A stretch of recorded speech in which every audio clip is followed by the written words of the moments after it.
Hey guys, what is going on? My name is Gordon Maston, and welcome to the DIY Wrestling Podcast for Smackdown Live. And I'm glad you guys are back. So tonight, I'm gonna just say this now and get this out of the way right now. I was not around last week because I was very busy.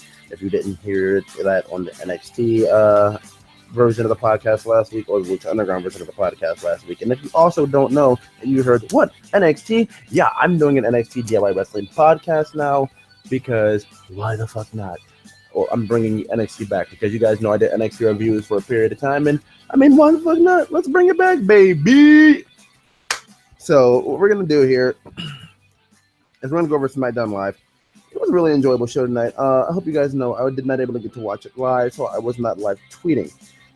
With that being said, I am sorry. I am very, very, very sorry at that one. So what we're gonna do here is we're gonna jump right on into the show. And you know what? Let's just put it like this. To mention this show, I mean, at this point, it's par for the course for SmackDown. At this point, like they're doing a phenomenal, no pun intended, phenomenal job on a week-to-week basis nowadays, and the show just gets better and better on a weekly basis. All right. So, with that being said, let's get another review. Okay, so Smackdown Live this week. Once again, killing it as usual. So we start the show with James Ellsworth. We got Ellsworth coming out there, and he's basically coming out there to apologize to Dean Ambrose for super kicking AJ Styles in his face last week. And I mean, this man had some balls, because if I were Ellsworth, I wouldn't want to go out there and face Ambrose, because I'd be a little that he was incensed and wanted to kill me. And knowing what he said on Talking Smack, he would have wanted to kill James Ellsworth if James Ellsworth would have approached him afterward. So Ambrose comes out, and as we probably all thought last week, he'd have that heel turn. And it was all, well, you know, I'm sorry, Dean. I don't know. He's like, it's fine. It's whatever. Water under the bridge. We're going to get by it. Basically, fuck it. That's what Dean basically said to him. Whatever. AJ comes out there, basically tells Ellsworth Dean is using you, tries to start tension between the two. Eventually, Dean and AJ get into their faces. They do their thing there. AJ tries to push Dean, or push Ellsworth into Dean, and then it just turns into a fight. And AJ Styles gets hit with a phenomenal forearm from Dean Ambrose, and that about ends that portion of the fight. It wasn't really even, Ambrose didn't even put up much of a fight, to be completely honest with you.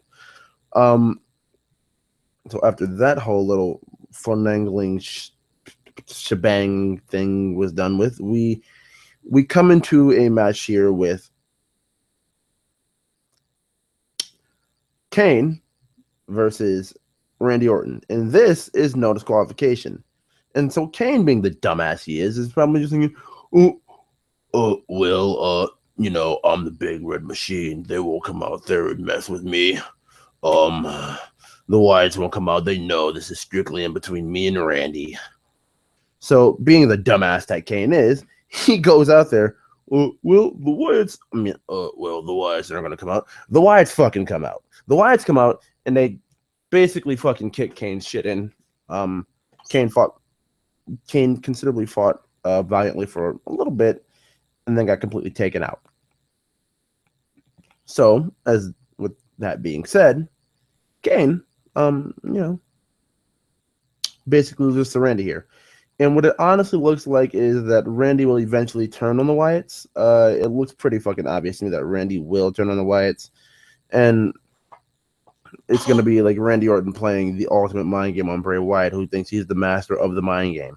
Because, you know, Randy Orton, he came out with the fucking hoodie on. He came out, you know, when your eyes are covered and it's completely dark and you just, I'm a bad person. I'm just a bad, bad man. Because Randy Orton is just one bad, bad man. All right, Randy Orton is just one bad, bad man. Randy Orton is a complete bad madman. And, you know, it doesn't look like Luke Harper's liking it. It looks like Luke Harper was happy with being the golden boy of the family and being Bray's favorite and having all the attention. As I have an alarm going off for why at this point in time, I have no clue. But Bray wanted to, not Bray, Harper wanted to be the favorite. and it doesn't look like he's going to get that opportunity. So, with that being said, Harper doesn't look happy. Harper doesn't look happy. So up next, we get Carmella and Alexa Bliss versus Becky Lynch and Nikki Bella, and this match ends kind of fast.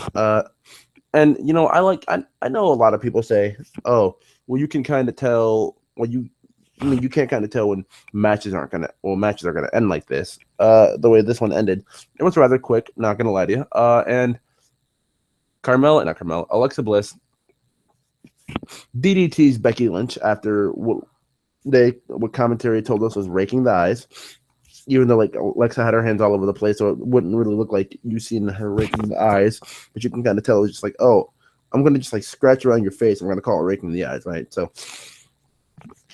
after that hits Becky, After that hits Becky with a DDT, and then 1, 2, 3. Now I've been so conditioned to these finishes at this point where I can just tell like, oh, that just seemed like such an awkward thing. And it's just like, it just feels, when it feels really awkward and then they do like the weakest move to precede it, it's like, no. Like, they tended to do this back when we still had Divas matches. Oh, one girl will pull the other off the top rope, and because the other girl is so fragile, it'll just be it. With Bayley a couple weeks ago on Raw, we seen Bayley get pulled off the top rope by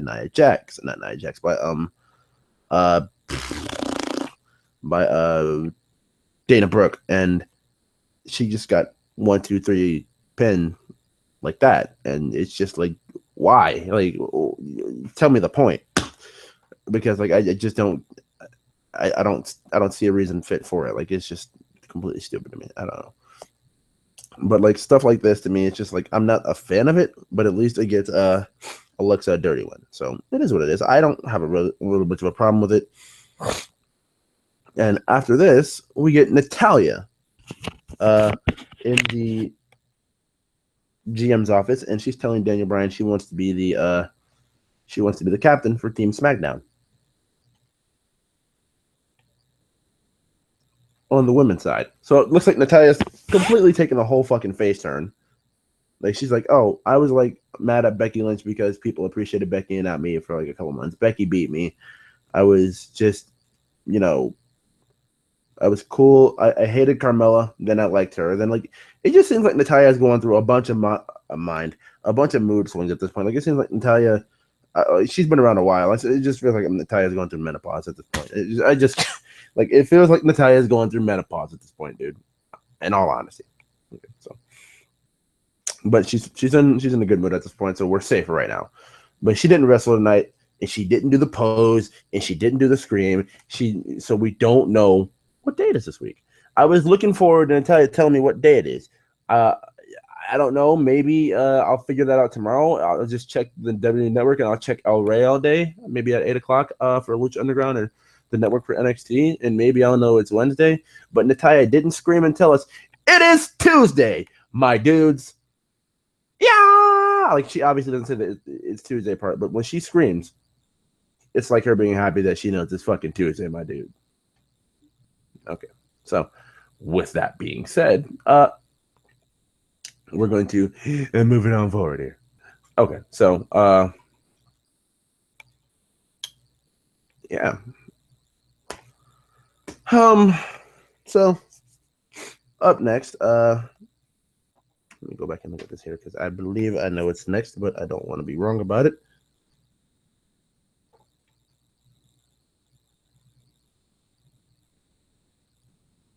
Oh, yeah. It's American Alpha versus the Spirit Squad, and what Morrow tells us ASAP is a qualifying match for the SmackDown Tag Team Survivor Series team. American Alpha goes over here. Good to see American Alpha back on TV. And if the Spirit Squad is sticking around here or not, whether they break off or not, which I've heard the rumor after Survivor Series are done, hopefully they keep Kenny around, because I like Mike Mondo, but I'm not going to lie to you. That man is out of shape. That man's completely out of goddamn shape. So keep Kenny around. I think it won't be that bad. I mean, it won't hurt anybody. So that being said, Spirit Squad, they lose. Alpha wins. They're on the team. Nothing much really else to be said there. It was a rather quick match, and they just to just wipe the floor in fucking Spirit Squad and Spirit Squad jobs. But it's funny when they're not with the Miz, they're gonna job. This is just how it goes. Speaking of the Miz, we got the Miz versus Daniel Bryan here up next. Not versus. I'm sorry. Fucking excuse me. It seemed like the way Daniel Bryan almost flipped out here, we would have got the Miz versus Daniel Bryan. But I'm gonna call that one. I'm say we'll get Daniel Bryan, man. We'll get Daniel Bryan wrestling at WrestleMania, brother. Daniel Bryan will be at Mania. Just bust out in a full Hogan promo and lie to you people about how Daniel Bryan's gonna wrestle. But no, man, Daniel Bryan will wrestle against the Miz at WrestleMania in one last match of his career. Okay, Daniel Bryan will get one last match at WrestleMania versus the Miz, and you can bank on that. Speaking of bank on it, you can bank on the fact that I love Eddie Guerrero. Mia, I love Eddie Guerrero. Okay, let me just state that. Okay, that was a complete sidetrack. Okay, so we get the Miz doing Miz TV, and it's basically the Miz and Daniel Bryan. And Daniel Bryan announces the SmackDown Survivor Series team is Dean Ambrose, AJ Styles,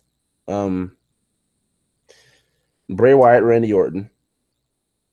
And I can't remember the last guy for the life. Oh, Baron Corbin.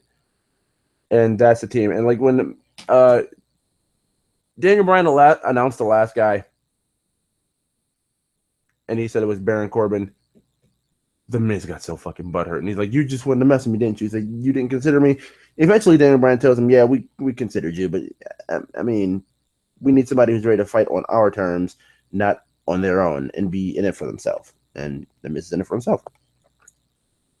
So then this is where the Miz just throws a couple more bombshells at Daniel Bryan. And like, dude, just when Miz gets fucking serious on a microphone and just starts popping shots off at people, it is the greatest thing ever. And I mean, I just love it, dude. Like I know people who will say they hate Miz TV and like it's just stupid to them, but like it gives Miz his own platform. Like it fits the character so well with the whole movie star thing. I know people used to be like, I hate Miz TV. Like I've heard people say like the whole talk show thing has run its course in WWE. Like we had the highlight reel, we have the highlight reel, we have Miz TV. At one point we had the Ambrose Asylum. It just didn't feel right, honestly. And in all honesty, I don't know, man. Like the way WWE works, some talk shows may feel forced. Like I'll admit the Ambrose Asylum, it got Dean Mike time, which I didn't mind because fucking Dean Ambrose got for life, and I don't mind Dean getting some extra fucking mic time. It is what it is. It is what it is.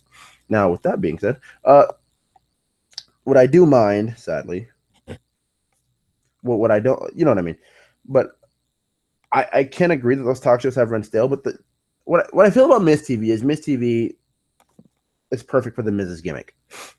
And it works perfectly well for him. Like it works. Like you asked Miz a couple years ago. Well, this thing's been around for years. Well, Miz was just basically a glorified talk show host at that point, and he didn't do anything else back then when this thing started. Well, now Miz is on top of the goddamn world, and he's by far the best heel in WWE right now. Him and Rusev, the best heels in WWE. I feel like I say this on a weekly basis, and it's just like, yeah, okay. We're gonna move in here and just say that Daniel Bryan says, all right, man, since you wouldn't take your shot against Dolph Ziggler for the Intercontinental Championship, because that's where this went, Dolph Ziggler will have an open challenge now. And Dolph Ziggler faces Kurt Hawkins, wins in about 20-ish seconds, just quick out of nowhere with a super kick. And this was about the greatest thing ever, because if Kurt Hawkins had actually wrestled, I think we would have had a problem here. And I'm glad that we built all this time around this man just for him to get jobbed out in like 20 seconds, which was once again the fucking greatest thing of all time. Am I a fan of it being Ziggler? I could personally not. Like, I just don't care. I just don't care. As long as this man lost in that time span, it could have been fucking James Ellsworth with no chin music for all I care, which would have been the same exact thing. I honestly think we could book James Ellsworth versus Kurt Hawkins in the next few weeks and have the same exact finish go down, and the fans will pop for it 10 times more than they did Ziggler. I'm not an Ellsworth fan, but that just shows how much that people just don't give a flying fuck about Ziggler. We're going to get into the match, the next match here, the next thing to go down here. Before this, Ziggler basically says he looks damn good with the title, blah, blah, blah, basic Dolph Ziggler shit. And he goes on to, He goes on to say that he wants to do an open challenge at Survivor Series against anybody from Raw. Now, at this point, how fucking amazing would it be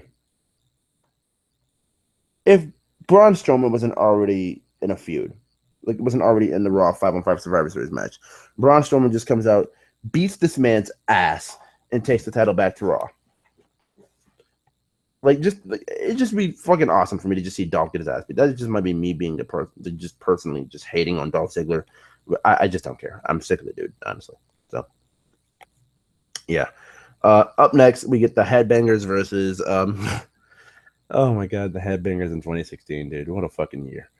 We get the Headbangers versus the Usos, and glad the Usos got on this week because they've been off SmackDown for a little while now since No Mercy, which is like 3 weeks ago. Glad to see them on SmackDown again. They beat the they beat the Headbangers, and what I just noticed about this match is like the Headbangers aren't even signed. Okay, like the Headbangers are not even signed. I feel as if I just need to bring that up now. These guys are nowhere even near signed, and they have to get beat by the Usos. By the Usos pulling the kilt, and like it's basically like pulling the tights, but pulling the kilt on these guys and just winning like that. Like, okay, that's just how we're gonna do this. Okay, we're just gonna pull the kilt. All right, that's how this works. So with that, it's just heels can't be dominant. If the Usos were in NXT and they were like a brand new tag team running this gimmick, and they got treated like, say, the fucking Revival or some shit,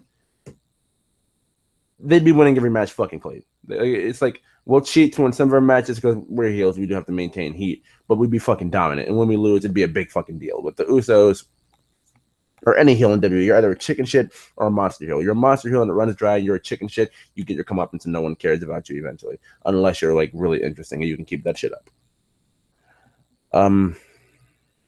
So Usos get the win. They're on the team, and it's so far for the SmackDown Survivor Series tag teams. It's Hype Bros, Beauty and the Man Beast being Reno and Slater, Usos, Alpha, and I think we need one more. It should probably be decided next week between the Ascension and the Vaudevillains, if they want to go that route about it.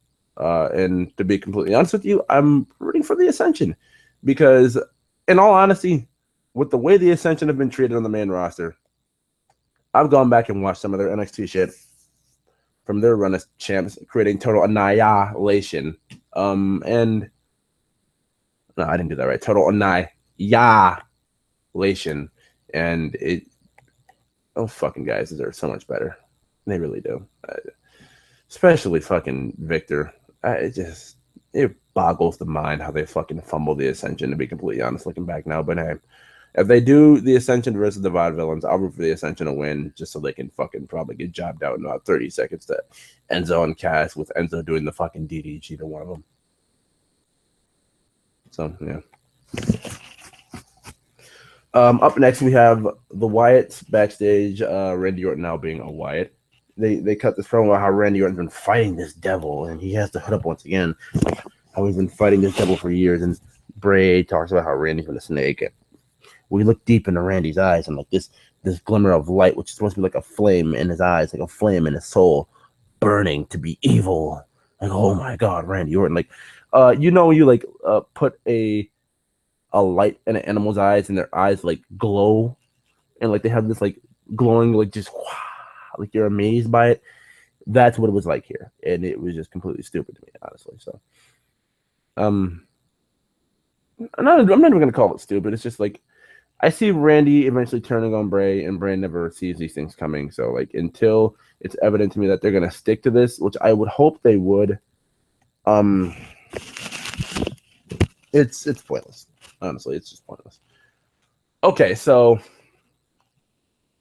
we're gonna move on here, and we're gonna get to the main event: Dean Ambrose versus AJ Styles. And to be completely honest with you guys, I am like this main event, this match as it is. I'm just not feeling like a regular one-on-one match between these guys at this point in time, and it's just come to the point where I'm like, well, I love both guys to death. I love AJ.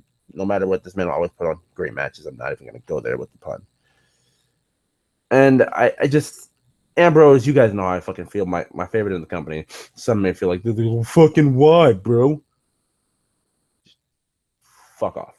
I love it. I love Ambrose. I love AJ. But this match is getting a bit repetitive to me. And I'm glad Ambrose won. But before this, he kind of threw James Ellsworth out the building because Ellsworth wanted to come out there like, I need to make it up to you, Dean. I need to make it up to you. Ellsworth was like, Dean was like, no, it's like, you need to realize, James, any man with two hands has a chance to get an Uber and get the hell out of here. So Dean Ambrose makes an Uber reference, which is funny as shit. And it's really about that. So we get to the match. Ellsworth finds his way back in, almost cost Dean the match again. And eventually AJ goes on to lose to the Dirty Deeds. And on Talking Smack, it was announced that we're going to be getting a TLC match between these two in 4 weeks at TLC. But until then, they're on the Survivor Series team with each other. So that was SmackDown, guys. It was honestly a pretty good show. Nothing special, but in SmackDown standards, as we've come to expect for them, we had a pretty productive show. It was honestly a productive show. I enjoyed the hell out of it. I know you guys did too. So remember, if you guys already haven't, leave a like on this video. Subscribe if you're not subscribed for more of that DIY goodness on this channel. And I will see you guys next time. Oh, yeah, and I will leave a platform here to follow me and follow the interaction that I do. Well, not interaction, the tweeting, the live tweeting I do during mostly SmackDown Live and pay-per-views, because I don't live tweet during Lucha Underground, nor NXT, because I don't watch NXT live, and Lucha Underground tweeting during it, there are not enough people in my timeline who tweet about it. I mean, I get those who do, and I get those who retweet other people who tweet about it, and I get NXT spoilers. I see shit that I don't need to see, and it just aggravates me. I stay off the internet due to NXT spoilers during Lucha Underground. Lucha Underground is just a time for me to unwind and just fucking sit back, relax, and watch quality story told wrestling. And I'm not saying SmackDown isn't, but Lucha Underground completely to me is on a whole different level. People have been like souring, I see, on this season online, and that's just the internet being the way it is, like just trendy as shit. And like when you get like time off and vacation away from wrestling and Lucha Underground, that is why it allowed us to stay hot for so long. But they only had like a month and a half off, and people are saying, "Oh, it's not as good as it was before." Well, honestly, this is like a 40 episode season, so they can't like really just like go balls to the walls now. And like I'll even say this myself, I've enjoyed what I've seen, but that's probably because I've been a fan for so long and I'm just so accustomed to like the characters and all that shit. But people who just like hear about it and watch it, well, it honestly hasn't been that good. Fucking give it time. Aztec Warfare is actually next week, I believe. Yeah, next week. And shit's gonna get real. I promise you. Shit's gonna get real. But that was my bit of Lucha Underground. I don't talk for this, so hope you guys enjoyed. Like I said, leave a like, subscribe, share on any platform you have, your Tumblr, your Twitter, your Facebook, your MySpace, your Meet Me if you're that kind of guy. You go to Meet Me and you hook up with females over the internet. Just go do any of that shit. Just do it. But until then, I will see you guys next time. Thank you guys for watching, and see you.